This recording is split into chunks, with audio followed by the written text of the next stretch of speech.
Yan guys, good morning, good morning. Ah, ito na po yung mga tanim kong sili guys. Oh. Update ko po sa inyo yan guys. Siling haba po yan guys, tapang siya. Ito naman guys yung siling labuyo. Yan. Ah, ang laging problema natin guys sa mga tanim natin guys, kagaya nitong sili. Makikita nyo yan guys, yung gumagapang na yan. Maliliit na itim. Yan guys. Langgam yan guys. Siyempre, pag may langgam, mayroon din po yung white fly o tatawag na aphids. Ayan guys. Oh. Yan ang talagang peste na sumisira ng ating tanim. Ayan. Ayan. Yan laging problema yan guys. Kailangan, lalo na kung ang sili natin nasa stage na yung kare-recover lang mula sa paglipat tanim. Ayan guys, so aphids yan guys, white fly. Ayan. Magkatandem yan guys lagi, saka yung itim na langgam. Ayan, pag may itim na langgam na ganyan, may white flies yan guys. Ayan.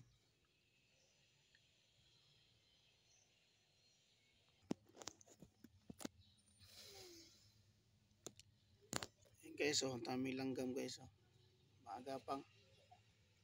Ayan. Kaya lang dito, kasi ano po ito, subdivision, pathway po ito. Kaya hindi tayo pwedeng gumamit ng insecticide guys. Delikado sa mga bata guys. Kaya ang naisip ko pong gamitin guys, itong nagtimpla po ako guys ng dishwashing liquids to guys, at suka. Ayan guys, pang spray. Ayan. Ito yung pinakamagandang uh, pantaboy dyan sa mga white flies at langgam.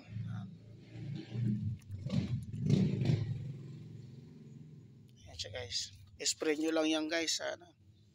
Yan kung saan yung may langgam. Gaya niya no.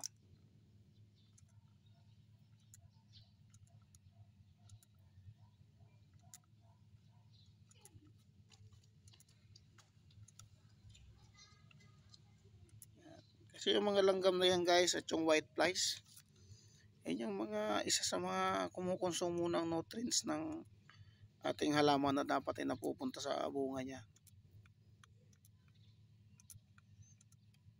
Yan.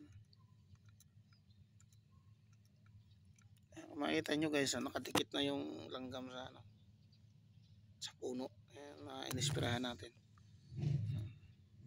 Mga ilang segundo lang guys, na yan, dedo na.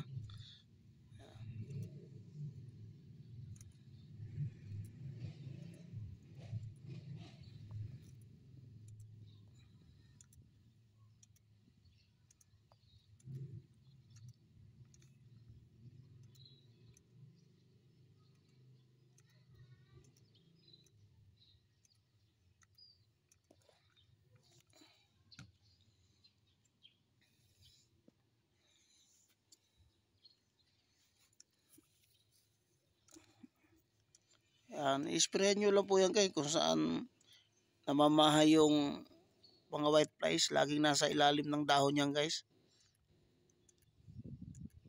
Yan. Spray nyo lang siya para lumayas siya.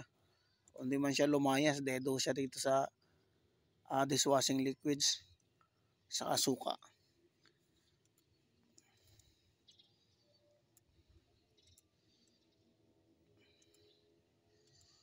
Yan guys. Para ligtas sa guys, kapaligiran. Pag mga ganitong lugar guys na matao na, iwasan natin gumamit ng mga yung insecticide guys sa ating mga halaman. Masama po yun sa ating kalusugan, lalo na sa mga bata.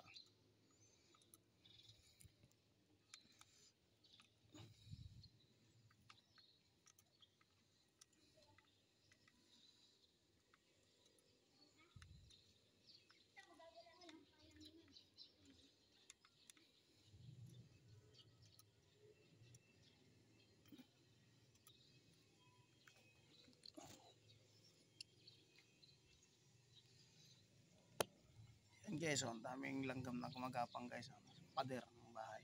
Yan, oh. Pagka, ayan, example guys, oh, pagka in-spray nyo yan guys ng dishwashing liquids guys na may kasamang suka. Ayan siya guys.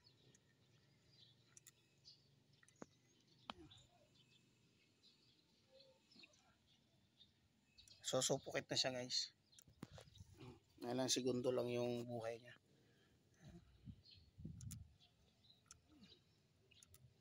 Ayan. Lalo pag medyo bata pa ang inyong tanim guys. Baby pa yung puno ng inyong tanim na halamang gulay. Alagaan nyo pong tanggalin itong mga to. Ang aphids saka langgam.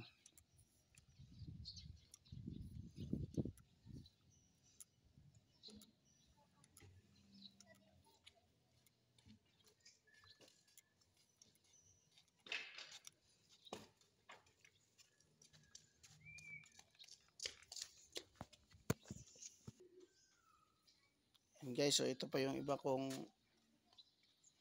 puno ng sili guys. So. Ayan.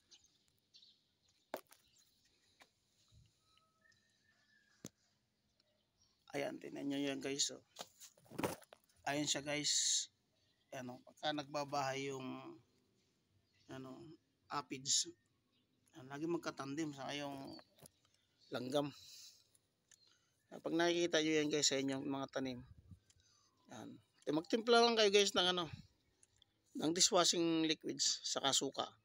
Sa 1 litrong tubig, na 2 kutsarang suka at 1 kutsarang joy. Yan, pwede yan guys. Pangtaboy dyan sa mga langgam na yan guys at aphids.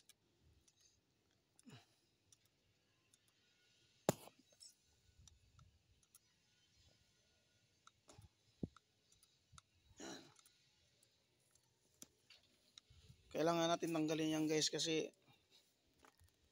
para lumusog yung ating tanim. Ayan guys, oh, pumapangit yung itsura niya pag may ano guys, may aphids sa langgam. Yung bunga ng ating halaman nadideform.